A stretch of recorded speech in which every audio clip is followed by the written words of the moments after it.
Hey, welcome everyone to another episode of the Kiss of Rock Fantasy Files. We're going to be talking about Kiss tonight.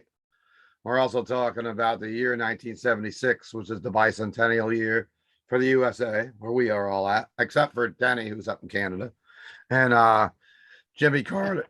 I'm losing my voice, so bear with me. Jimmy Carter was nominated for the U.S. president at the Democratic National Convention. Also, February 20th, Kiss have their footprints added to the sidewalk outside Hollywood's Grauman's Chinese Theater. Other kind of neat news that year, April 23rd, the Ramones released their debut studio album, The Ramones, and we all know where that went from there. And Wings had the number one song of the year with Silly Love Songs. December 12th, Ace Frehley is shocked on stage during a Kiss concert in Lakeland, Florida, after touching an ungrounded metal railing. The incident inspires the song Shock Me. In New York City, the son of Sam pulls a gun from a paper bag, killing one and seriously wounding another in the first of a series of attacks that would terrorize the city for the next year. Bob Marley and his manager, Don Taylor, are shot in an assassination attempt in Kingston, Jamaica. Led Zeppelin, the film, The Song Remains the Same, is released in 1976 also. And a little bit of sports stuff. Pittsburgh Steelers defeated the Dallas Cowboys in Miami. The Canadians swept the Philadelphia Flyers in 4 games to win the cup. And Sasquatch likes that. And the Cincinnati Reds swept the series in 4 games to beat the New York Yankees. Oh, number one movie of the year. Wow, my voice is really shot. Rocky was the number one movie. And everybody else is gonna have to talk pretty soon because I'm about done talking here. So and the rock group Kiss, what we're here to talk about tonight, was pretty much on top of the world, hot off the release of Kiss Alive. They were building like so much momentum. They were out touring in support of the Destroyer tour, also known as the Spirit of 76 tour. And I think how many of us, at least my age group, had that poster on the wall from that time period of the bicentennial. And and with support of their latest album, of course, Destroyer. They released their 4th studio album, Destroyer, on March 15th. Later in the year, on November 11th, they followed it up with Rock and Roll Over. So they put out 2 like giant records in the same year, which is unheard of in these days, pretty much. And we're here to kind of celebrate the 45th anniversary of these 2 classic releases. I've asked my guests tonight to pick out their top 3 songs on each and give the album a rating, or let us know what one you prefer a little bit. And tonight's guests, last minute guest, we got Mr. Pete Pardo from the Sea of Tranquility. We got Tony Dio here, one of the regulars and co-hosts lately of the Rock Fantasy Files. Of course, John McAtee from Incantation. We got Rose here also from Rock Fantasy. If you want to, Rose works in the shop during the weekdays, and most anybody the shops there has gotten to know her throughout the pandemic. And Mr. Sasquatch, Denny Barth, is here from Aggression. And who would like to go first? Anybody like to go first? I'm going to let you get the choice. Raise your hand. Nobody wants to go first. Doesn't matter. I can go first if you want. I'm going to pick John McAtee then. Okay. Well, one thing I wanted to mention about Kiss is it's just crazy how big they were back then. You can't even really imagine it. I mean, I don't know. Maybe because I was young, I was probably like 6, 7, 8 in that ballpark. But it just looked like they were everywhere in a time when it wasn't so easy to get information and stuff. But you see them on magazines, or you see them on TV shows and stuff.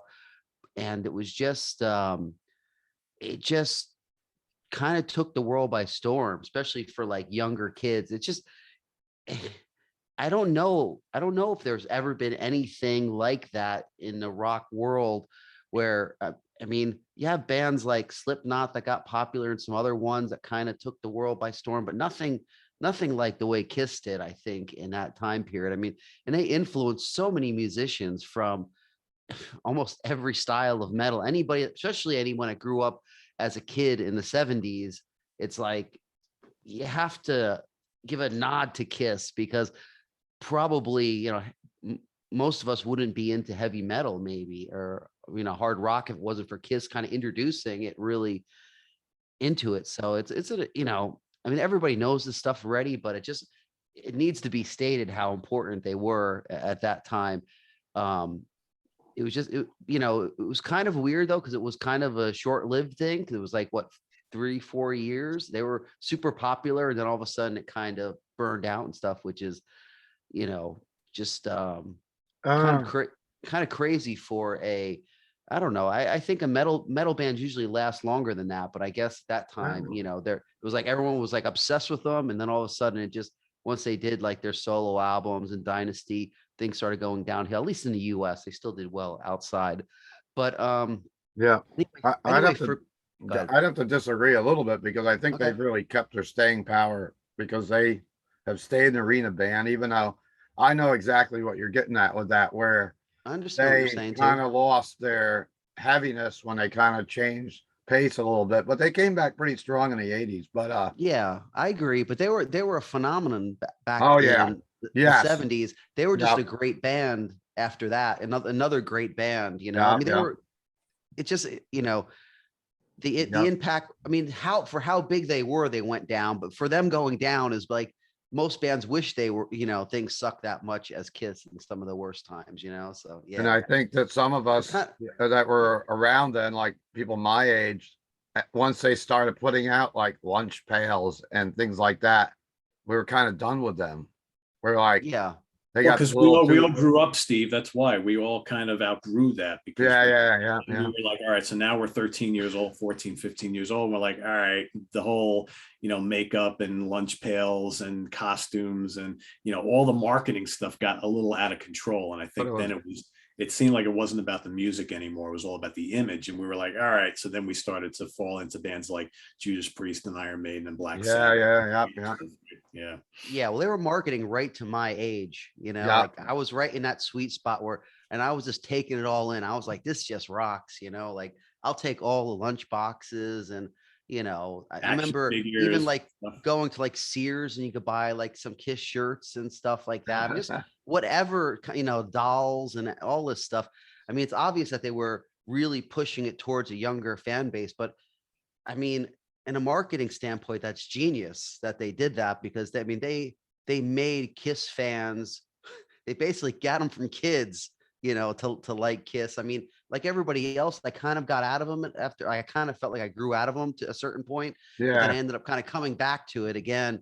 Um, at a certain point too. Like I honestly, I really got back into and probably around Lick It Up, and then kind of got out of it again at a certain point, and then kind of came back. They're one of those bands like I always kind of come back to, but for like at a certain time, I'll just have like too much of it or something like that. I don't know. hmm, For some reason it seems to like but it always comes back. And these days I really like the older stuff, like the first couple albums, because it just seems a little more roots, more rooty rock and roll instead of as polished as some of the other stuff, and I kind of like that vibe. But anyway, getting back to Destroyer when it came out was a huge album for me. I mean, I was super excited to get it. I mean, I I was too young to remember if I even heard the songs. I probably heard, Rock and Roll All Night or something on the radio back then. But I just seen that cover and just thought it was the coolest thing ever. Like I said, as what, a 6-year-old kid or something. And I remember playing that album until, you know, I mean, every day. I mean, I used to actually play Kiss as a kid. Like I would just, me and my friends down the block, we would just get some tennis rackets and pretend we're Kiss in my basement, put on the records, just kind of, yeah, try to do their moves and all this stupid stuff, little kids do or whatever. But it was, such an important album for me. But going back to Destroyer, it's a great album, but it doesn't, to me, it doesn't stand the test of time as well. Like the impact isn't as good as it was back then. It just seems a little, I don't know if soft's the right word, or just like not, it's not ass kicking enough. I mean, it's weird because my perception as a kid, it's like, this is like one of the craziest albums that ever existed. You listen back to it, and it's actually probably one of their not as good albums. I mean, really, there's only, I mean, in my opinion, there's not, the songs aren't bad or nothing. Like the whole album, the songs are good, but it's not an album full of amazing Kiss songs. I mean, most of the versions of the songs on this album that I like the live versions better. Or like when I see them live. On this album, it sounds too, it's too Polished. like Bob Ezrin polished. effect. It's the Bob Ezrin effect, man. But it's funny because the perception is like 100% different than when I was a kid listening to it. Unschooled, when I was unschooled, didn't know nothing about music whatsoever. I just knew that they looked cool and their songs were crazy. I thought this album was like, you know, one of the craziest things I ever heard in my life. And it probably was at the time, but it's just weird to go back to, because some albums I go back to and I'm like, you know, I really, I could really rock out to it. It brings me back to that time. But when I listen to this album, it's like, it's okay. I was just listening to it before this to kind of refresh myself with it, trying to pick my favorite songs. And I was like, man, I don't know which are my favorite songs. I mean, they're all pretty good, but I mean, in the list of Kiss songs that they have, like I said, this version of it, you know, it's only okay. I mean, so are we gonna pick just we're gonna just talk about Destroyer first, then go to Rock Yeah, and Roll? let's do Destroyer first and Okay. give our Destroyer points, then we'll wrap around and do the Rock and Roll over. And you So know, and just tell us what you like and yeah, maybe okay. like it, give it a rating. If you Well, I want would to do a 1 to 10 kind of thing, and I'm sure nobody's give it a 1. yeah, no. I mean, if I had to pick my 3 favorites on there, it's really tough. I mean, I would have to go with maybe, you know, God of Thunder. I don't know. King of the Nighttime World's pretty good. Yeah. I mean, it's good live. Those songs are both are great live on that album. They're only so. And I think it's hard to say because it's a mixture between Detroit Rock City and Do You Love Me? Because I, you know, I like Do You Love Me, but some of it gets so sappy in that song, Paul Stanley, at times. It just kills me, you know? But I think in general, it's a pretty good song. But to me, these songs are just so, maybe they're over sentimental or something like that.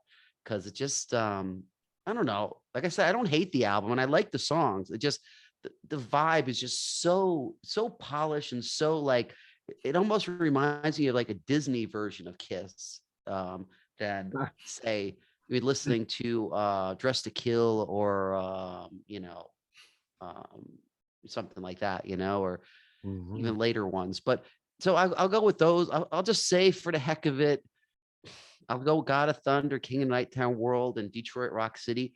I like I said, I like the other versions better, but those are, I mean, they're mostly good songs. Great Expectations, I could totally deal without. That's just, and yeah, I don't know.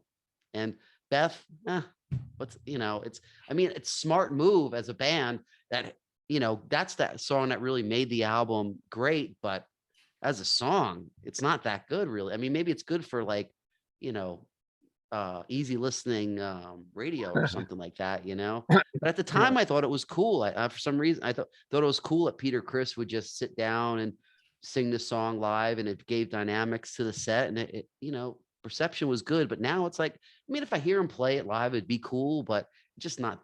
You know, it is a little sappy. Too sappy for John. He's Yeah, so gotta that's keep my it. rant. But I respect the album a lot, and it's a smart. You know, everything they did with this album was really probably the right thing to do, but for the rock fans, it would definitely was probably a negative. But if I had to give it a rating in the Kiss catalog, I would have to just give it a middle of the road, or I have to give it like around a 5 or 6-ish in that ballpark or Wow. something. It's not terrible. They put out a couple things that I really don't like too much, so I'd say I give it a 5. I think they could do a All lot better. right. Good. John's coming in low on the Destroyer. I'm gonna move over to Mr. Tony Dio next. Okay, well, it's always great to be here, and it's good to talk about these great albums. I am a big Kiss fan. They're one of my top 5 bands of all time, and they're one of the reasons I became a rock and roll fan was discovering Kiss in 1976 with Rock and Roll Over. But we'll talk about Destroyer first, and we'll get back to the Rock and Roll Over story. But I didn't actually get Destroyer. I didn't even actually own Destroyer, a copy of it, until probably early 80s, because when I got into Kiss, I got into the Rock and Roll Over was the first one, and I think I got Alive 2 was the next one that I got, and maybe Double Platinum, and then a couple others, and it kind of went on down the line.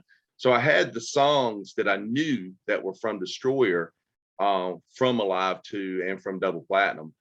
And it's kind of like John said, there's a lot of songs on Destroyer that I like, but I like the live version better than I do the studio version. I feel like Destroyer's very polished and a lot of orchestration. You know, it's a lot of like Pete said, Bob Ezrin. I mean, it's big production. It's what he did with Alice Cooper and everything as well through the years. And so I can't say Destroyer is one of my favorite Kiss albums. It actually ranks pretty low. I mean, I like some of the 80s non-makeup Kiss records more than I do Destroyer, actually. But as far as songs go, it kicks off great with Detroit Rock City into King of the Nighttime World. And I love both of those songs. And I have come to, they're probably my favorite tracks as far as studio tracks go for that album. And I like Sweet Pain a lot too, Gene's song. So I would probably give the album, in my book, in my rating, probably a 5. And you know, it's still one of the best album covers in the Kiss catalog. I mean, that album cover is iconic. That when you know the 4 superheroes up on the hill of the mountain with the burning city behind them, it's amazing. You know, when you see that, and that's the best costumes from 1976 from those 2 albums. Those costumes are my favorite Kiss costumes, Kiss image wise. And I still have the 76 tour poster hanging up in my house that I got when I was a kid. And, you know, it's pretty frayed, but I have framed it, and it's still holding together since I've had it since I was a kid.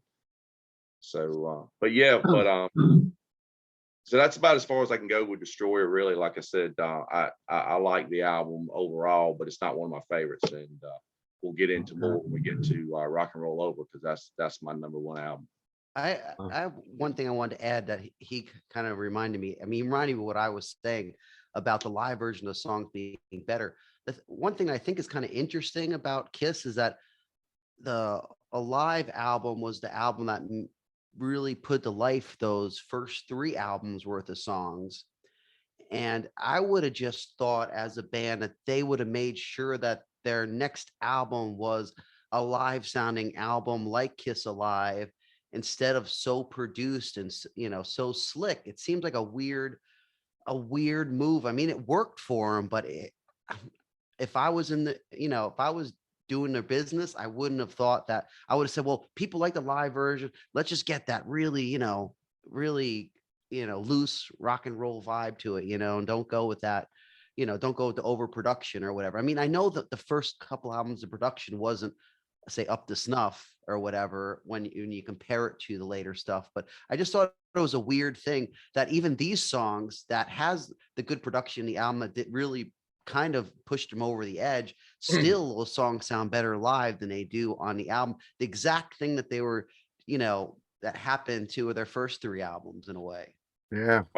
I'd like to add to that too, that I have a few friends that are, 6-8 years older than I am, who were Kiss fans, who got into Kiss, around Kiss and Hotter Than Hell and so forth. And they love Alive. And they said they were highly disappointed when Destroyer came out. They were like, what are they doing? Here it's just, like this orchestrated album with the Ballad of Beth and all that on it, kind of just was not what they were expecting at the time. Especially when they saw the album cover, they're expecting a really heavy album. But I guess, that was the breakout album for Kiss as well, as far as right after Alive. And it definitely probably brought them a whole new audience in Probably the younger kids started coming in from that album, and then of course they got the having Beth being on like adult contemporary radio. I'm sure that gave them a whole bunch of new fans as well. Yeah, that was a top 40 hit. It's a risky move for a band to make, though.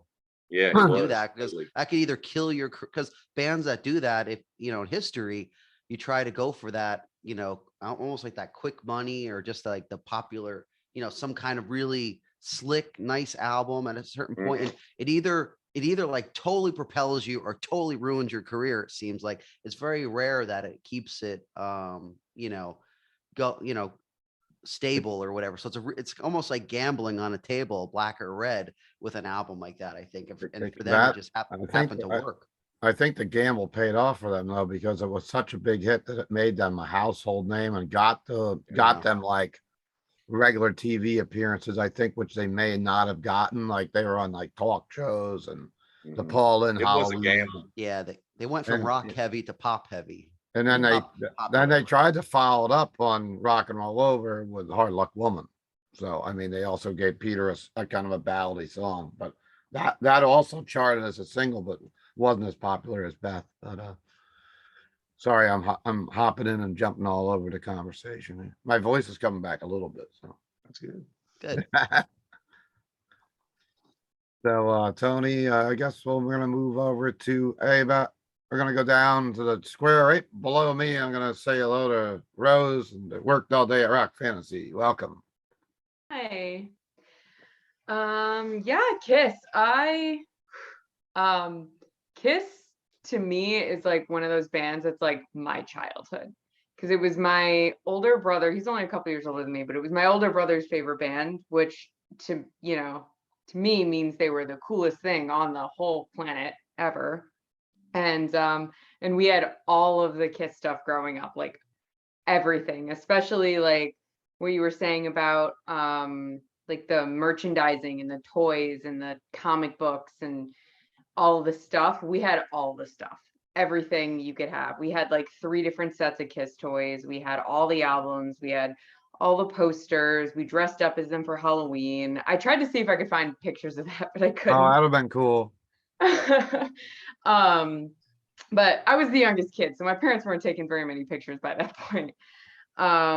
But Destroyer, I really like that album because it has a lot of the songs that I was obsessed with when I was, and I mean little, I mean like 5, 6, 7, really little.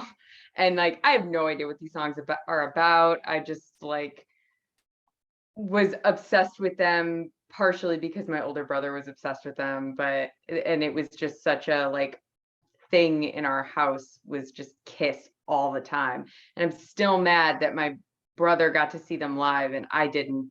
My dad told me I was too young to go. I threw a huge tantrum about it. But I think that there's a reason that so many kids like Kiss and so many people like Kiss when they're really little and they become this like introduction to rock and roll because they're almost like cartoon characters. Like that's how I saw them when I was a kid. They were even in cartoons that I saw, and we had comic books and things like that. And so they didn't even seem like real people, which like you grow to understand that they are, especially the older you get and you actually understand the lyrics of some of these songs that are pretty fucking raunchy. And but like at the time it was like, whatever, these are just like these loud crazy characters. And Destroyer had a lot of songs that I think of like as those songs that I listened to a lot when I was a kid. The first one I picked was Detroit Rock City, which was my favorite Kiss song as a kid. Across the board, loved it. Even just for nostalgia's sake, it's probably still one of my favorite Kiss songs. I know they have better songs, but just every time I hear it, it just sounds like rock and roll to me. Like it has this big stadium sound. And it sounds like when someone says rock and roll and I hear that word, that's the sound I think of. And it's not the best song and it's not the worst song, but it sounds like rock and roll to me. And it's definitely like a staple, like for a reason. It's and there are, when I was like going back and listening to it, even just today, I was listening to this album all day, and like, there's a lot of little things in it that are really good. The guitar riffs are fun. The little bass runs in the verses are nice. And there's, I actually like the solo in that song, even though it's kind of actually kind of sad. It's like almost a downer at the end of the song, but the drums keep the vibe of that song up, so it still carries through the end. But yeah, I think that Detroit Rock City is just gonna always be one of my favorite Kiss songs for nostalgia, if nothing else. And then other ones I picked were like God of Thunder. Just I like the weird dark echoey vocals and all of the little added weird sounds. I do agree overall this album is a little like shiny. It's like Very shiny. like kind of like I don't know, it just sounds like the plastic wrapping. Like it's like very it is very overproduced, and I'm generally a person that prefers things to be less produced versus overproduced. I'm like a big punk fan. I would rather things be more raw in general. I would rather things sound more live. And I think John's right about a lot of these songs sounding better in other versions of them. But if we're just like talking about the album, definitely Detroit and God of Thunder. The vocals on God of Thunder really would get me, because Gene is really leaning into that like demon thing with that one. And then my third pick was Do You Love Me? I just think it's fun. I think it really rounds out the album. I think it's catchy. And the like Do You Love Me part really gets stuck in my head. I could do without the weird piano overlay at the end. It's kind of lame, kind of weird, but I like the rest of that song enough to kind of get over it. And then I wrote down a couple honorable mentions that would be Shout It Out Loud, because that's another one that I was obsessed with when I was a kid, and I just feel like I cannot hear that song and not get like jazzed about it. I'm just like, yes. And then Beth, because I'm a girl, and my mom really loved that song, and it's sweet. It's very weird for Kiss, I think. I mean, obviously it was such a hit, and it was a hit for a reason, because it was written, I feel like, to be that way. They had to know that that was going to be super successful. So it's pretty and it's nice, and I like it. I think it's worth acknowledging that it is. I think it's a good song. But I also think it would have been a good song if anybody else did it. So I don't necessarily think it's special to Kiss. I don't think it's that unique. But it is very pleasant, and I have fond memories of it. So Barry Manilow could have had a hit with that too. Probably, yes. Yeah. And then you were I mean, I'm going to talk about it later, but you mentioned like comparing it to Hard Luck Woman. I actually think Hard Luck Woman's a better song. But yeah, and I guess Kiss could have done could have done Mandy, and Barry Manilow could have done Beth. Yeah, swap it up. But anyhow, that's all 70s. We'll do it. Maybe we should do a 70s pop on the 70s AM radio. Yeah. But yeah. And what number do you want to give it, Rose? Did you have a number in your head? Oh, I think I would put it a little bit higher than the other guys did. I'd give it like a 6 or a 7. I think that they have like a lot of much better albums, but to me, it just holds so much nostalgia to me. Yeah. And I would rank it even higher if it wasn't for the overproduction on it, because I do agree with that. I think, like I said, it's a little too shiny. I think these same songs played a little bit more raw would come off so better as a complete album. Mm-hmm. But it's still, I still think I would give it like a 6 or a 7. I think it's pretty solid. Excellent. All right, we're gonna move over to the local, at least the Hudson Valley, or maybe even take the king of all media here. I'm calling him tonight. He doesn't want to be called that. He's not Howard Stern. Well, anyhow, Pete Pardo's here. Welcome, Pete, and give us your expertise on the classic album Destroyer. So, I mean, I bought Destroyer when it came out, so I was 10. I had just started getting into Kiss not long before. I mean, I got introduced to Kiss Alive like right at the end of, I guess, the end of 75. and it had come out like, a couple months before. And that was the first album I ever bought by them. It was, I think that Kiss Alive was the first album I ever bought with my own money, right? Okay. That little measly allowance that we got from our parents, and you'd save up your $5.99 or $7.99 to buy the double album, whatever. And I think my parents might have given me a couple extra bucks, whatever. But the days when records only cost that. I know, yeah, it's pretty crazy, right? You go down to the local James Way or Lloyd's department store or something like that and get your album, right? But I bought, I loved Alive, because to me that was like, I had never heard anything like that before. And as a 10-year-old kid, I was like, holy crap, right? But I remember like when Destroyer came out, I was totally into it. I love comic books when I was a kid. I still do now. So superheroes, monster movies, horror movies, all that stuff. I was into all that stuff. So, this came out and the cover was amazing. The artwork was amazing. And, let's face it, there's some really great songs on here. So like, all throughout like most of my life, up until like maybe like 10 or 15 years ago, I would always proclaim this is my favorite Kiss studio album. And I don't know, over the last decade or so, I'm like, you know what? I don't like this as much as I used to. I still think the songs are really good, but kind of like with Kiss Alive and the first 3 albums, most of those great songs just sounded so much better on the live album. And I think that the songs I really like on here kick ass on Kiss Alive 2. On here, they're okay. I think I agree. It's a little too much Bob Ezrin studio, gloss. And granted, great songs are still great songs, but I find I never listen to this anymore. Wow. So like, if we were to go back, like I said, even a decade or 2 ago, I probably would have said, oh, Kiss Destroyer, 9 out of 10, easy. Today, here in 2021, maybe 6.5, maybe 7. As far as the songs go, there's still great tunes on here. Detroit Rock City is amazing. God of Thunder, I love God of Thunder, although I like it much better on the live album.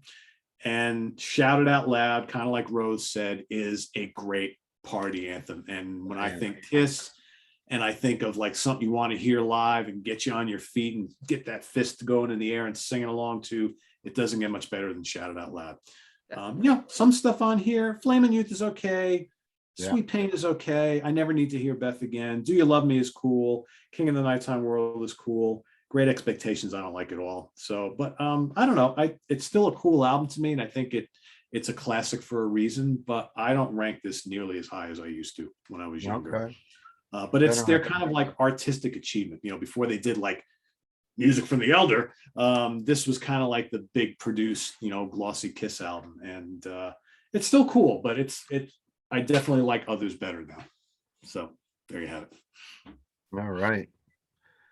All right. So I guess we'll move on to Mr. Sasquatch. He is ravaging the British Columbia through the floods, through the forests, and he showed up here tonight off the hockey rink to fire, water, earth, wind, you name it. We have it up here. Earth, wind, and fire.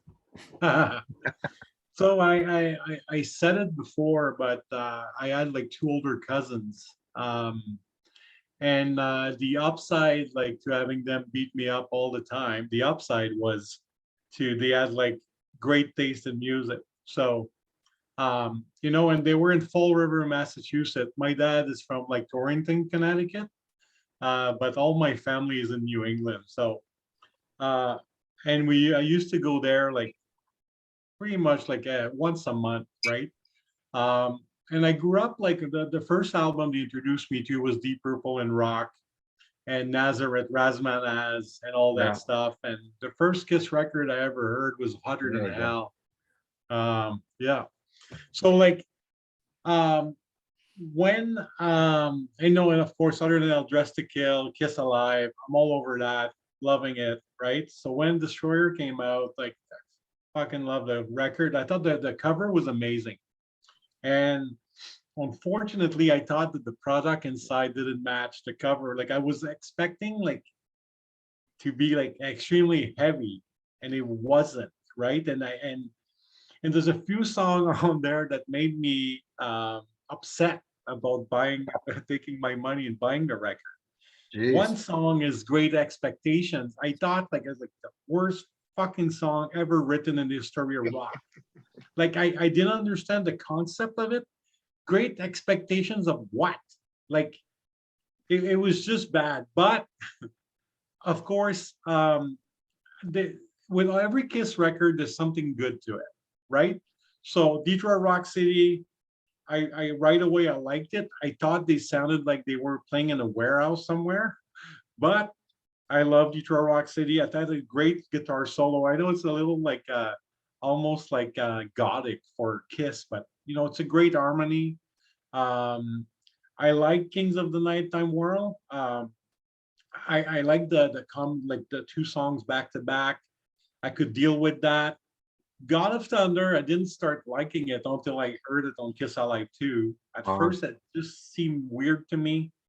But the only reason I go back to like Kiss Destroyer once in a while, and I'm like Pete on that, like it really became like a kind of a forgotten record at some point. But like I like Flaming Youth and I like Sweet Pain. Like Sweet Pain was one of the first riff I tried to figure out on guitar, like the right? So I like these two songs. I always preferred Stanley's songwriting than Gene Simmons. I think sometimes Gene Simmons, like he's just, I don't know if his love of the Beatles, he's trying to be adventurous or what the thing, but like Great Expectation, I remember I took the vinyl and I scratched it so that the needle would not go to the end of the record. That's how much I disliked that song. I hated it.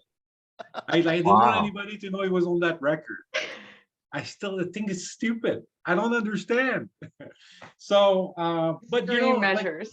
Yeah, like I was saying, That's something I never did. All my years of playing records.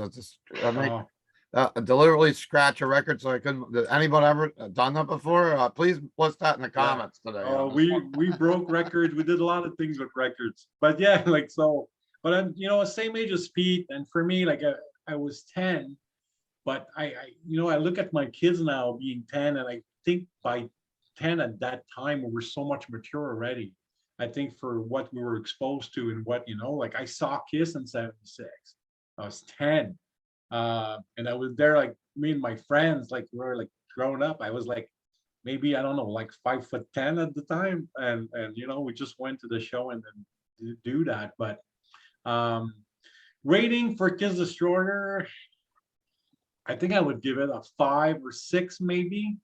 And it's just because I do enjoy Flaming Youth and Sweet Pain. I go like anything else I will listen to off like Kiss Alive 2.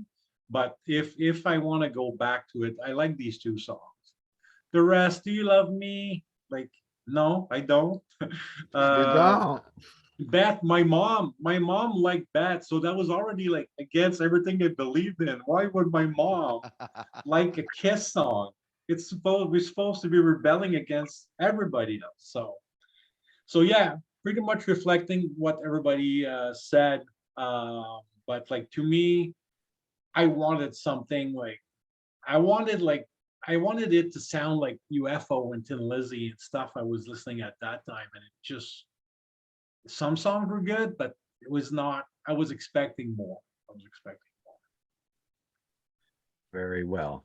I guess that leaves me. Destroyer. Boy, I'm going way against the grain with this.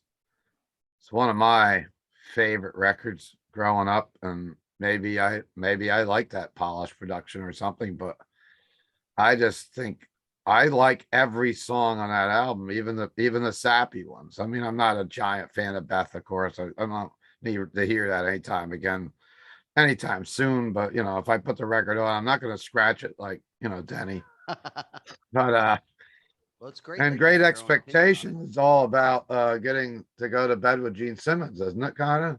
He wants to sell you your soul and all that stuff. But I don't know. But my favorite songs from that album are in order.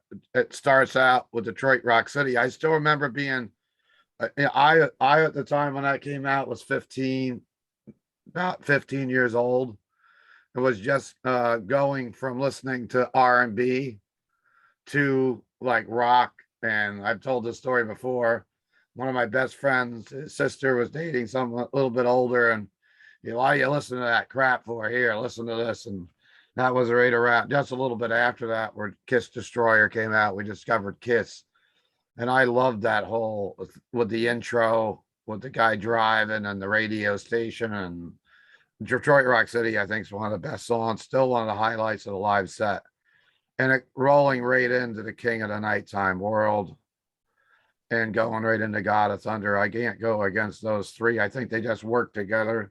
And of course, God of Thunder for years was one of the highlights of the set. That's when Gene used to spit the blood. For some reason, he changed over to doing another song of that. But I like Sweet Pain. I think that's a great song too. Like Danny was talking about that riff. And I really don't dislike anything on the album. And I'm gonna give that album more like a 9.5 maybe. I like it that much. Couldn't be a 10 for me. So that's my take, and we're all a little different, but No, any who's that's a Destroyer great thing. fans, remember who stuck up for it on this one. Yeah. No, that's a good great thing though. I mean, we all want to hear your honest Yeah. opinion on it. It's not about just following, if one of us doesn't like it or all of us don't like Yeah, and it. I better not give it a high rating because McAtee gave it a low one, and the death metal guys are you don't gonna want me have to- me slaughtered tomorrow on Yeah, the don't come to streets. one of our shows if you rate it too high, That Keeler, he's a poser. Yeah. Well, anyhow, we're gonna go right back to John for rock and roll over. Okay. Oh, I have one thing to mention. You mentioned earlier how, like, when Kiss took off, that they were one of the giant things with the sensation. There's one band I can say from being a little bit older in the 60s, the Beatles had that kind of a had that kind of power when they came over. They had, dolls and lunch pails and everything else. And Kiss was like the second coming of that in the 70s. And there's a lot of similarities with those two bands because all of them sang and they were all kind of made to be stars, you know. And I would, and I think that some of the stuff is much like that. So Good point. all right, go ahead. I'm losing my voice already. The rock and roll over. Yeah, I like rock and roll over. I think it's a great album. It's kind of a good. It's more the kind of sound. I think it's just a better sound, a more rockin' sound. I guess it's kind of the writing is closer to like the first couple of albums, a little different, a little more commercial, a little more catchier, but it just seemed like they kind of went back to it. And I mean, from reading, Paul and Gene's book, they definitely wanted to go back to a more harder sound. Cause I think when they were saying something like when Destroyer first came out, they were getting such a bad backlash until Beth ended up, kind of saving that album or whatever. They wanted to do something more rocking for their fans. And I think they pulled it off. I think this is a really good album. I mean, it's definitely one of my favorites. It's hard to say. I mean, I probably, if I had to compare this with Love Gun, I might go with Love Gun. I think it's a little bit better. I think a little heavier of an album.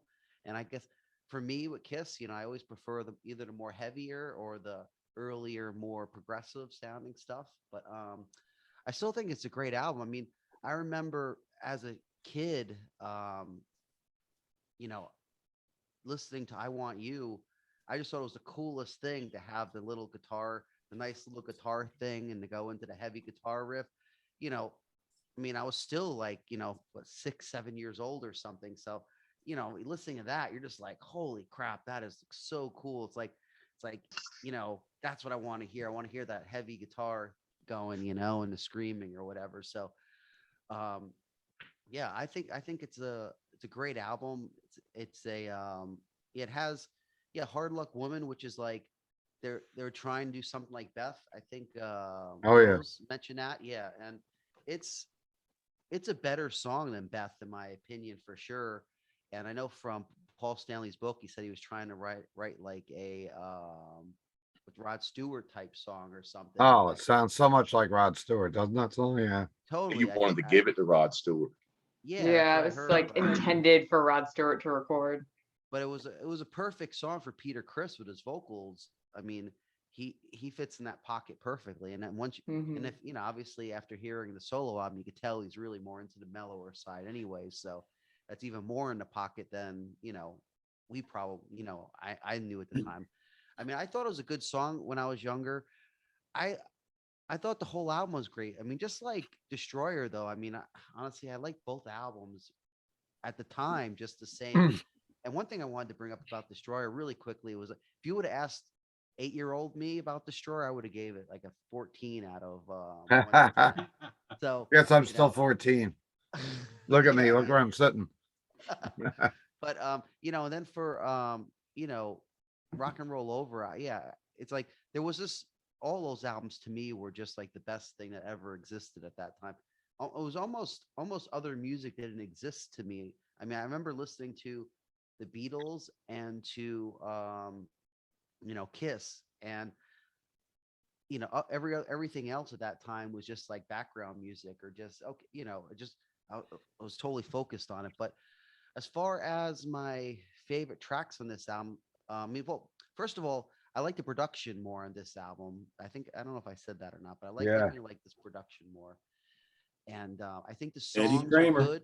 It's you could tell though that the songwriting in general, they were definitely going for, you know, kind of a lot of the quicker, just, you know, verse, chorus, catchy, you know, in and out kind of thing, but a lot heavier, you know, and definitely not as intricate and slick as Destroyer, which, you know, looking back now, it makes the album a lot better. I mean, I think Destroyer would have been a lot better if it had closer to this kind of production, even though, again, these songs all sound better live still, but it's still a great sounding record in my opinion.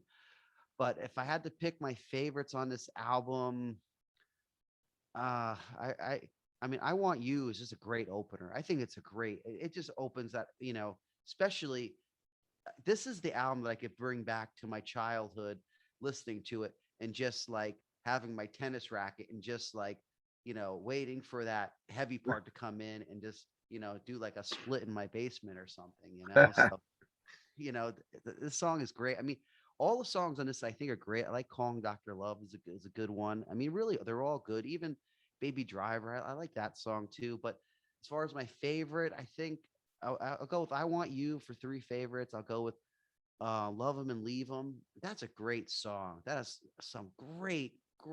I mean, Ace's. I don't know if he's playing on it because I know he didn't play on some of these albums at this time, but some of the guitar work on this, I just really like the guitar. He has, I think he does like a hammer-on type thing or some kind of, I don't know what it is, but it's a badass song, I think. And then I like Making Love. I just like the harder edge songs on it. I just like it when you just go for it, and it's almost like a rocky, punky, heavy vibe to it. It's a their own hybrid of kind of heavy metal. Definitely, it definitely wasn't what you know, other bands, yeah, like Judas Priest and stuff were doing with heavy metal. Definitely were adding that. Maybe it was like that New York Dolls kind of addedness to it. I'm not really sure, but it just has that kind of that almost that it's like tight but loose at this. It gives you that. Mhm. This, to me, it gives a good vibe. But those are my three favorite off that. If I have to rate the album now, um, trying to think of comparing it to my favorites, I would say I would give it a 7.5 or something All like right. that for Kiss albums. I think it's really good. It could be higher too. It's really difficult because the Kiss albums that I really like a lot. You know, and there's a lot of albums where there's just like certain songs I really like and other songs are kind of throwaway, I think. So it's kind of a Excellent. tough discography to rate All right. sometimes. I thank you, John, for your input, and I think we'll move over to Tony. Tony, you were and you kind of gave me the idea for doing this. If you follow Tony on social media, you'll see almost every day. I think it's lunchtime. He goes home and he plays the album that came out on that day, and he said this came out on this day, and he's kind of like things that I do sometimes on my stores channel. You know? Yeah, rock and roll over. like I've said, it's my all-time favorite record because it's what got me into rock and roll Okay. to the point of what I am and what I became, getting into heavy metal, hard rock and everything. I was a kid and my dad was a country fan, and living in North Carolina, of course, he had we had 8-track tapes is what my dad played around home. Oh, wow, And yeah.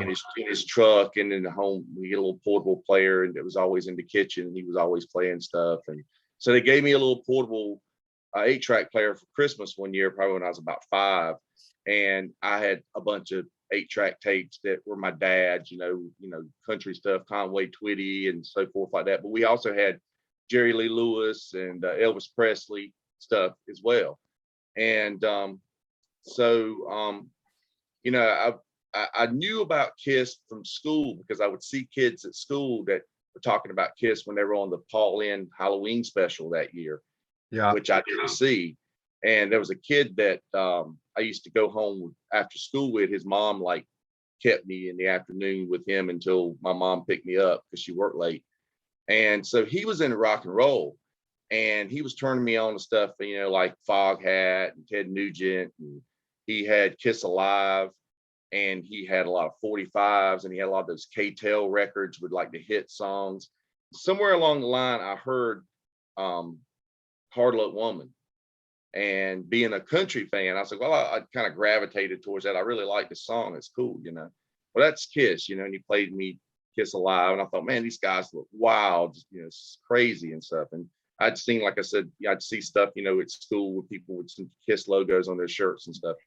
So when I was 7, my dad took me to a store here in town, which was called Tape City. And they sold, it was kind of a head shop / Yeah. 8-track tapes. And they sold a lot of those, what you call truck stop tapes, which are like the bootleg tapes, that had it wasn't the official release, but it did have some real stuff as well. And I went in, he said, pick out whatever you want. And I asked the clerk, I want the Kiss tape that has Hard Luck Woman.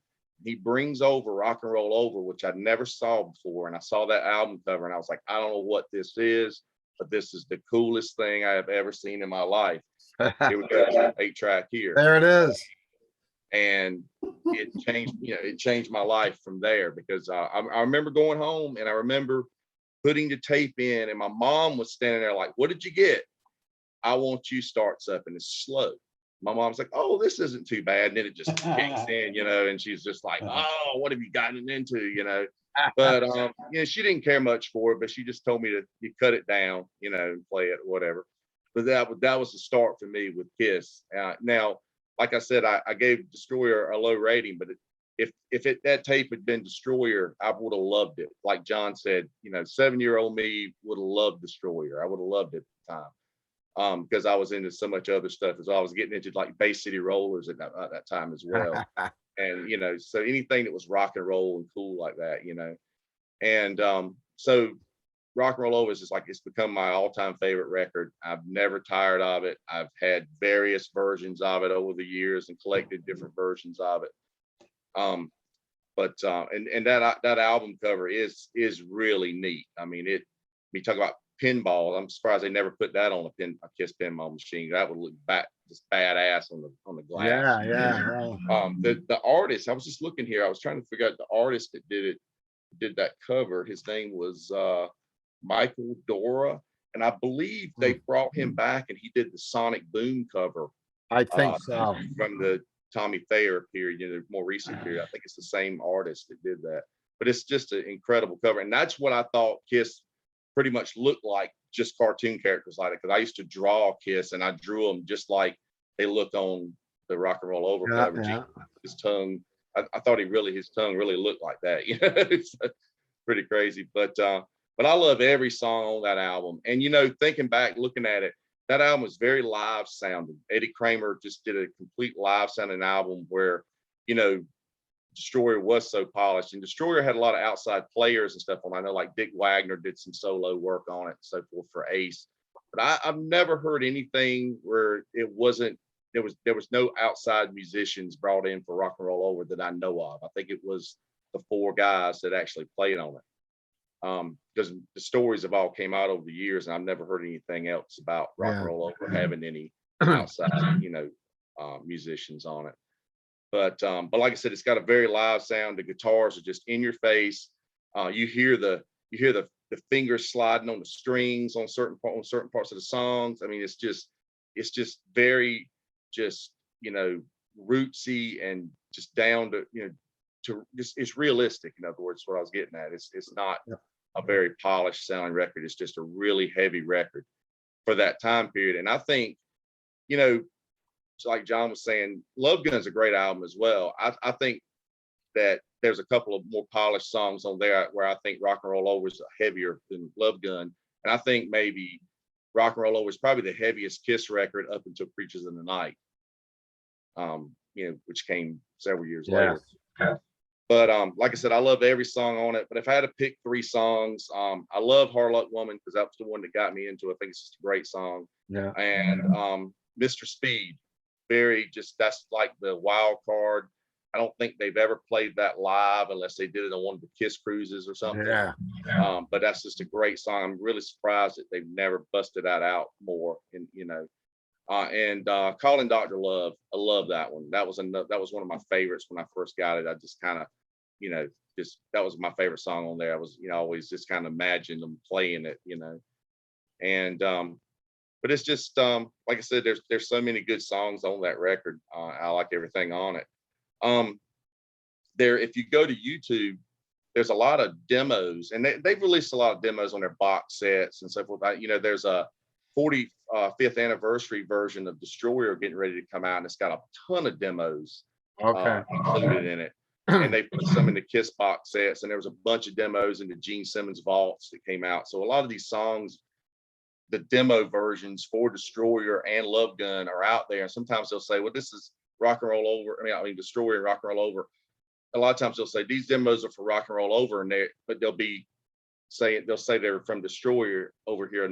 Another person will say that. So I guess with it all being recorded in 75, 76, it can kind of be some confusion about what went to what. But like Paul wrote Hard Luck Woman. I've never heard the demo of Paul doing Hard Luck Woman, but I'd love to hear what it sounds like. I know there's a single they've just released from that new Destroyer box set called Rock and Rolls Royce, and that's basically Love 'Em Leave 'Em that is on Rock and Roll Over.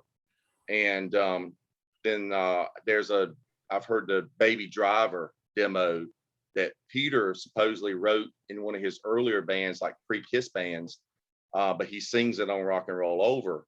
But the demo is actually done by Gene when you hear the demo. But you can find them on YouTube. It's Rock and Roll Over demos and there's Destroyer demos. And then, of course, there's a bunch of demos that ended up from that period that ended up on Gene's solo record, a bunch of Gene's demos. And of course, See You in Your Dreams Tonight was on Rock and Roll Over originally, and then he redid it on his 78 solo record. So, those guys were always writing and coming up with stuff. So I guess they had to really lay stuff out on the table and pick 10 for this album and, go back and rip off riffs here and there like everybody else does. But yeah, like I said, Rock and Roll Over, that's my favorite. I would give it a 10. I love everything about it. Maybe we get done here, I'll show you a couple of the extra copies that once everybody goes through, I'll show you some. Yeah, that'd be cool. Yeah. Cool. Did you have Gene come to your house and sell you the vault? No, I don't have that kind of money. Neither do I. That would be pretty neat. I did get someone sent me the files for the songs, so I was able to hear them. A friend of mine bought it and went to one of the vault experiences, and he didn't go to the one where he comes to your house. He went to one of the ones where played unplugged and stuff. So that was pretty neat. And believe me, there's a lot of those songs on that Gene Simmons vault that should have stayed in the vault. I mean, there's some. I bet there was stuff. It really is. Yeah, they were looking for anything to put out there for sure. Some of it, I'm sure. But all right. Thanks, Tony, and I'll head on down to Rose and see what you've got to say about it. Rock and Roll Over. I really love this album. I think it's definitely better than Destroyer. I like that the production was a lot different. I wouldn't say that it's like underproduced or anything, but it's just left a lot more honest. It feels a little more raw. Tony was saying about the being able to hear the fingers on the strings and stuff like that. I love when you can hear that kind of stuff. And I think that when it's blanked out, it makes even heavier music sound a little bit more like pop. Like I like being able to hear like little sounds like that and things like that that like really I enjoy that. It feels more honest, feels more raw, feels more real, makes it like a little bit more tangible of an album. And I think that with Rock and Roll Over, my like two of my picks are I Want You and Making Love, because I think that they bookend the album really well. Like I Want You is this like great soft pretty opening, and then it just slams in and it's super loud and super aggressive comparatively. The song it sounds really powerful. I really like the solo in it. It's just fun to listen to. And then at the end of the album, it sort of mimics that. I think Making Love has a lot of the same energy.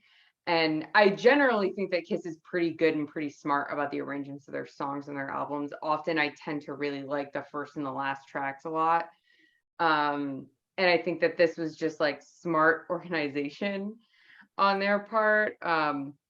It's I Want You is just unpolished enough without sounding like sloppy. It doesn't sound messy, but it just sounds like really solid and tangible and real.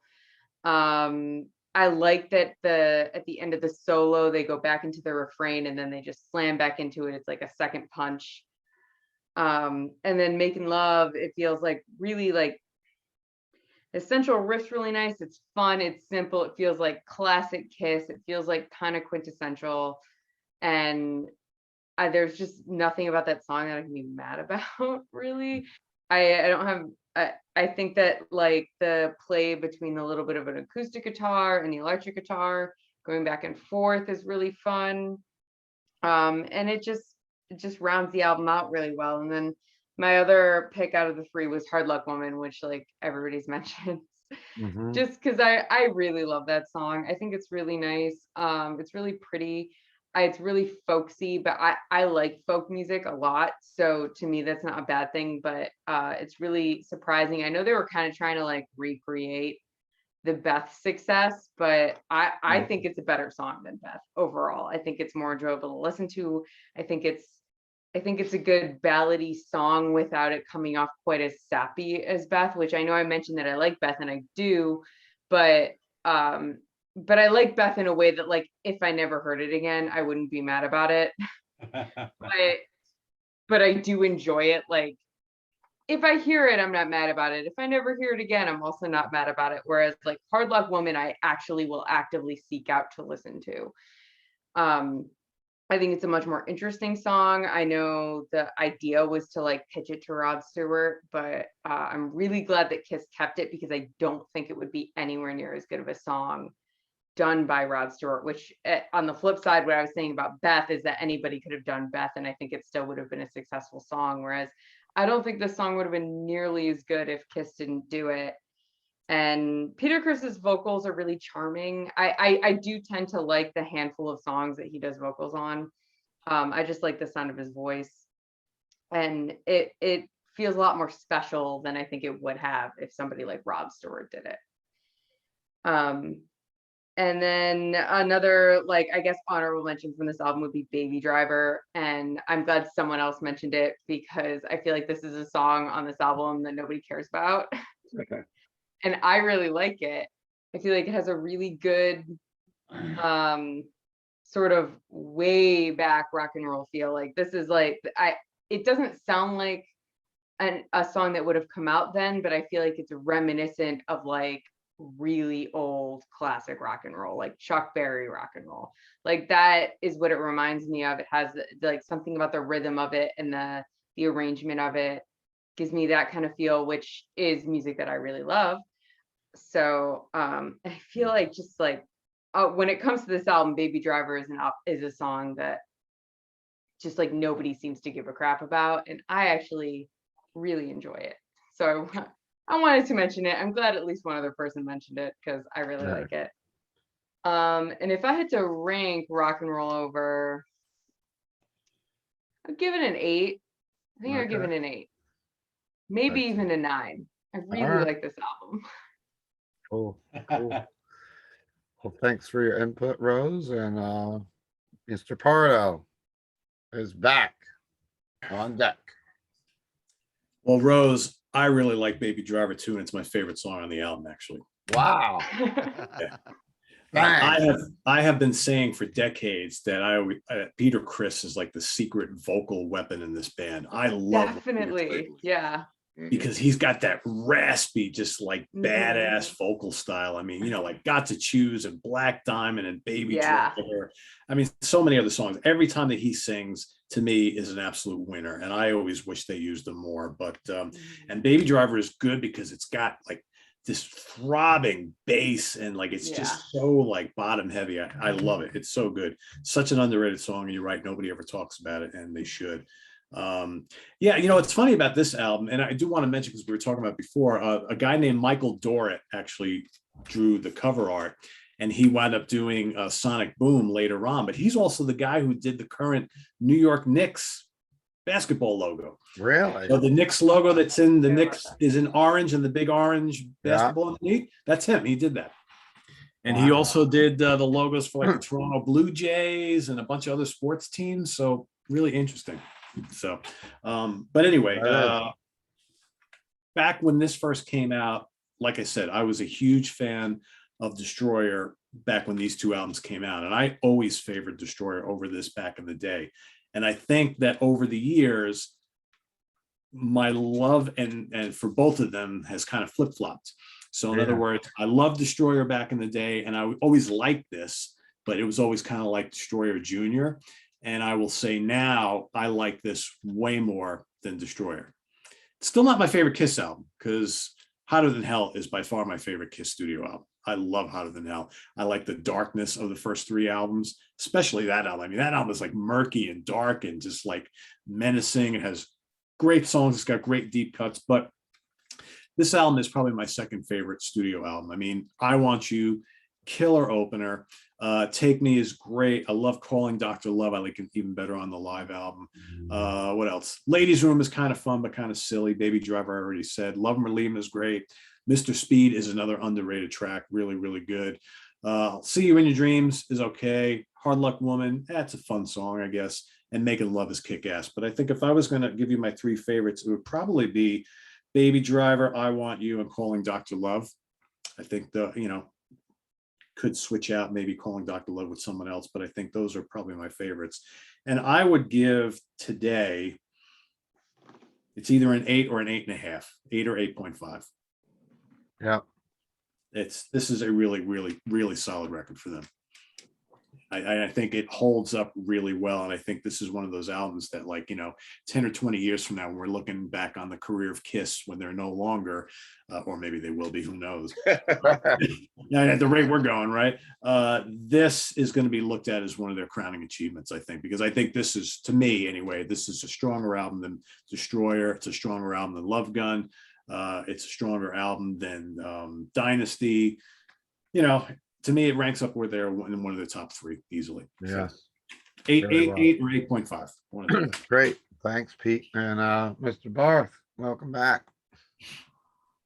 Yes, Rock and Roll Over. Definitely, like I think it's in my top 5 record of all time. Like Wow. with like Aerosmith Rocks, Van Halen 2, Rock and Roll Over, like Deep Purple and Rock. I always go around the same album. And the first song I heard from Rock and Roll Over, like after Destroyer, like I still like Kiss because they were like bigger than life at that time, right? And I could always go back to listen to Other Than Hell, Dressed to Kill. But the first song my cousin played me is like, listen to this, and he put Making Love on. And at first I didn't think it could be, like, I thought it was too heavy to be Kiss.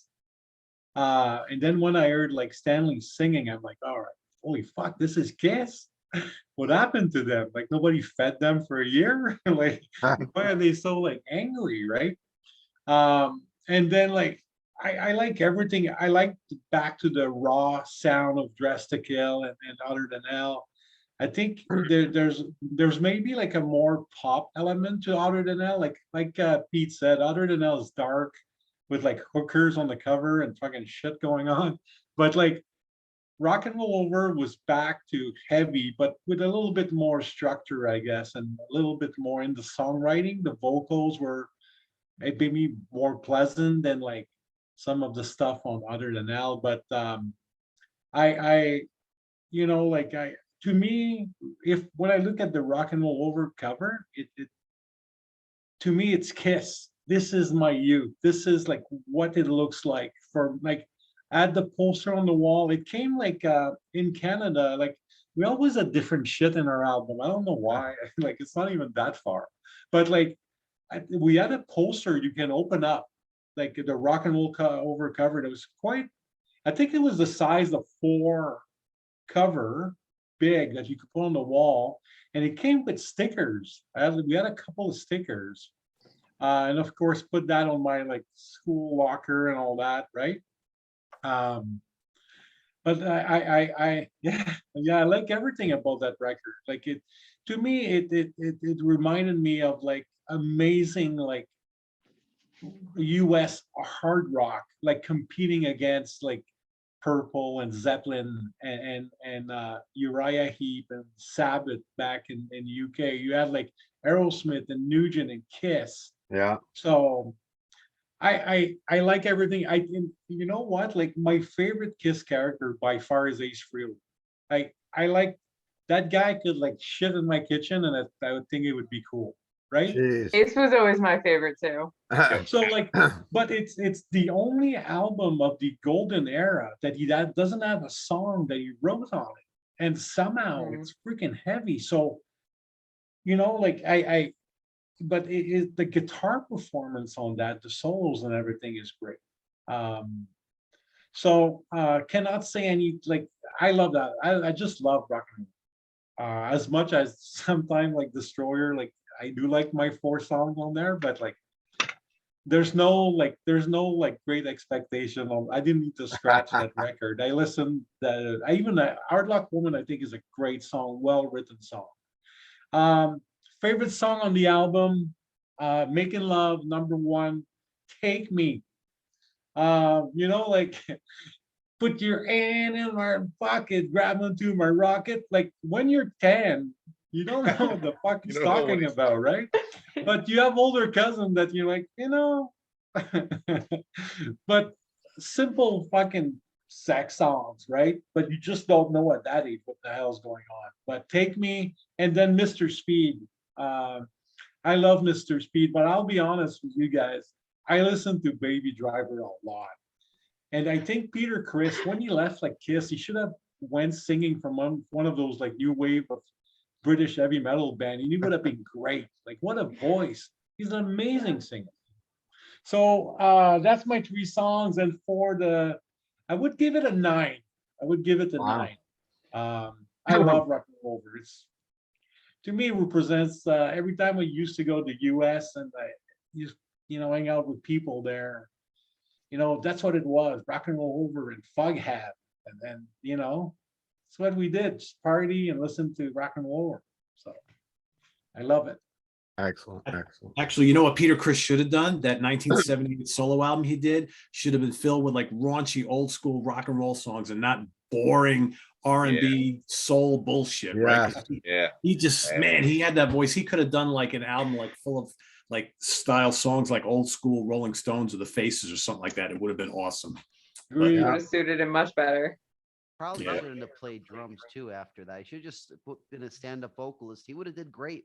He had a solo band as a stand-up vocalist. Just concentrate on that. His voice is, I mean, he was a great drummer, for them at the time. I think, he wasn't good after a while, but his voice is like gold. Yeah, absolutely. Yeah. Yep. My mom bought the Peter Criss solo album. and to me, it was like, that's it. I'm out. That's too much. Wait, She thought it was a whole I album. have it. There you go. That's a I tough don't listen. think I've listened to this in like 10 years, but It's a Uh, tough I uh, own it. You may never listen to it again, but it's gonna be in that rack. That's one of those Yeah. records. I got the other three in here somewhere too, but So I bought all four when they came out, and I remember that one. I was like, "What the hell is this?" And I love Peter. He was like my favorite guy for a while in the band. And I think I listened to it like 3 times, and I never listened to it again. And I even bought the CD when I started buying CDs, and I don't think I ever listened to it. And then I was doing a show on Sea Tranquil like a year or so ago, and I went to listen to all the solo albums again, and I actually sat through it. And it's even worse than I remember it. I'm like, it's this biggest piece of garbage. And I remember, so disappointing because he should have done so much better. Well, I That's have a the question. kind of sugar Papa like at that time. Oh, yeah. I have a question for you, Pete, if you don't mind me asking. If you had to choose between Peter Criss's solo album or Never Say Die. Oh, Never Say Die any day of the week. Well, thank God. Thank God for that. Okay, at least That's how Never bad Say that Peter Die. Criss. That's how bad that Peter Criss solo album is, guys. And Pete one day will realize maybe it'll take another 10 or 20 years how amazing Never Say Die is. Nah, I don't know about that, Steve, but it is better than Peter Criss's solo album. I will give you that. Gaffney couldn't make it tonight to help defend Never Say Die. But guess it's my turn, and I'm wearing this special shirt that some people cringe on because look at it. It's a parking lot Kiss shirt from about 10 years ago. Yeah. Rock and Roll Over with Tommy and Eric. And it's completely different than the Rock and Roll Over cover, but it's got the circle, but the circle, yeah. But I didn't even show you my shirt. I've had this for so long that Gene Simmons doesn't even have a face anymore. It's like completely. Wore it out. I think you wore that the first day you ever worked for me, actually. I did, yeah. I think I did. But for Rock and Roll Over, I'm gonna go with I Want You, calling Dr. Love. Mhm. And I like Take Me. And I agree with you guys. It seems like this album, to me, it goes back to being a little more heavy and a little more raw. It's much rawer than Detroit Rocks, than Destroyer rather. And it is what it is. And I probably didn't like it as much back then. I like it more now, and I'll give it a 9. I'd say overall. I mean, it's a classic Kiss album. It's hard to go any lower with this album. It's you know, it's a great record. So both, and I like to thank everybody for giving their time to the channel. This ran a little long tonight, but it's a little bit of experiment for us to do these kind of shows, and we really did well with the one we did with Iron Maiden and Halloween a few weeks ago. So I said, let's try it again. And as I lose my voice again, I guess I'm going to wrap this episode up. And good thing I'm not singing tonight. If I was in Kiss, I'd have to have a backup vocalist tonight. Pete, what's going on in your channels? Anything exciting? Well, I mean, we had I think I reviewed like 6 new albums today. Oh, So did you? it's pretty busy new review day today. New Gus G, new Alcatraz, all sorts of other new Tremonti. Tomorrow we're doing the Monsters Den with Chris Allo, so it's a horror movie night on the channel. And then Friday I got Martin Popoff coming back. We would do a show every Friday together. So Nice. nothing the usual. Excellent. Programming every single day. You know how it goes. All right. And anybody else have anything to add before we wrap it up, John or Sasquatch or I can Tony announce Dio our wanted to next say something. tour. I was going to show you a couple of cool pieces that I had really fast. I just recently got the Japanese pressing of Rock and Roll Over. Okay. It originally came with some copies had a poster. Remember the picture of the photo shoot of them on the motorcycles? Yeah. Yeah. Yeah, it had the poster of that in it. Actually, Sasquatch said something about the sticker. There's actually the sticker that was in all the American copies originally, and it's like perforated or whatever. Wow. And I got a German copy, of course, with the S's. S's are backwards E's or whatever. But one of the neatest ones that I got is this is a Columbia House pressing Columbia House Record Club, or not Columbia House, actually it's RCA Record Club, the RCA Oh. Record Club. And they're misprinted to the point where there's a teardrop, if you see, coming out of Paul's eye here, a blue wow. teardrop. And those, it's a well thought, sought after album because of those misprints. They call it the teardrop cover. I don't know how many were pressed, but took me a while to get one. And a friend of mine actually hooked me up with one recently, so that was pretty cool. So I was glad to get that. And I'm always looking for like various copies of that record since it is one of my favorites. So how much is that record worth? I'm sorry, John. I didn't mean to jump over. No, It's not worth a lot. I mean, I've seen them for 25, 30 bucks. Oh, okay. You know, it's not super crazy now anyway. That Kiss album with the German one just made me think, does anybody know it? Did they have to change their logo when they played Germany? Yeah. They did. Mhm. Really? So they have like their own special lighting rig for The light they did. They for Really? the light, the Kiss logo and lights was changed as well when they toured over I never there. actually seen that. Really curious to check out some footage with that.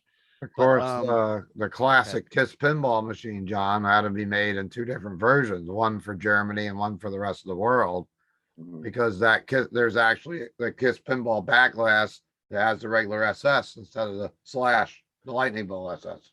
Mhm. Yeah. Huh. It's crazy. I'm sorry, John. I'm walking over you again. No, it's no problem. But anyway, I want to just say that I have some stuff within coming on with the Mexican tour we're doing coming up. Oh yeah. Which I'm so happy to get out there in December to play there again. It'll be a great way to start off, getting out on the road. Then of course we have our tour with Nile coming up in was it February and March. So we're really excited about that too. It's so great to get out on the road. And one other thing too is I'm also doing a festival here in Carolina, the Carolina Chainsaw Massacre Fest. Oh, Nice. And we got a good lineup so far with Nuclear Assault and Demolition Hammer, Nasty Savage. Then I have Shed the Skin and False Prophet, a great local band from around here. And have a couple other cool things. We're going to have some horror guests there and, some metal stuff, kind of just integrate that metal and horror thing and just do something fun for the area, And when is that? That is, we added an extra night, so it's going to be June 3rd and June 4th. Okay. 2022. So That really sounds excited about that. interesting. That sounds really cool. And that's something that you actually organized, John? Yeah, I just grabbed the bull by the horns. I mean, we have the scene here in North Carolina. I don't want to go off on a rant, but the scene here in North Carolina is actually pretty good. I think it just needs a little more, something special to really help bring it together. And I'm hoping that this could be, the beginning of something good, not just for the fest, but just for the scene here in general. There's a lot of great local bands. There's a lot of great, there's a lot of great history here. And most of the shows here have been getting better than they were for quite a while. Because actually, sadly, North Carolina used to be kind of a dead zone for touring acts and stuff. And finally, we're getting stuff here. I want to try to build on that, That sounds really interesting. It sounds like you're going to have to send Chris Allo down there, Pardo, or maybe you for the Monsters Den to go down to this thing. Death metal and horror sounds like a perfect combination. And December. So you're going out next month to Mexico. Yep, going Mexico. So that's happening like that. Snap of the fingers. Yeah, they were talking about a month ago, and then it wasn't going to happen, and then now they just said it's going to happen, and they're, sending the tickets real soon, getting our tickets, and we're going to be going down to Mexico, and it's a little quicker than what we were expecting. Got to have to do a lot of practicing now in a short period of time, but it's You're gonna okay. be busy. Yeah, I'll be busy going over that set list. It's been 2 years since I played out live. It's a long time. Holy shit! Yeah. And I have to work on my Paul Stanley kicks. What are the dates for that? That is, I don't remember them offhand, but it's around 15th to the 19th of December. Okay. So John's gonna be so busy we won't be able to see him in our little Zoom here soon. But I'm so happy that you're gonna get out and kick some ass, brother. We're gonna try at least, Oh yeah, you're gonna. Yeah, for sure. Well, thanks everyone for joining us tonight. I ran a little long, but we were talking about something we're all pretty passionate about and giving a little honor to these Kiss records and hope everyone enjoyed it and take a moment to subscribe and like and mention your favorite Kiss albums and favorite songs on those two Kiss albums. See, I'm done. My voice is It's time to end it. time to end it. Well, I think you had this last week, John, where you weren't talking for a while, right? Something was well, going on. Yeah, I was sick last week. I Yeah, didn't even got- go to a concert though for this to happen or yell or anything, so I don't know. Maybe you're going to a concert in spirit, listening to that Kiss Alive album. You're just like, Maybe I was going out. dreaming of a concert last night. Yeah. All right. Well, thanks everyone for joining us tonight, and stay safe, stay heavy, rock on. See you guys. Bye-bye.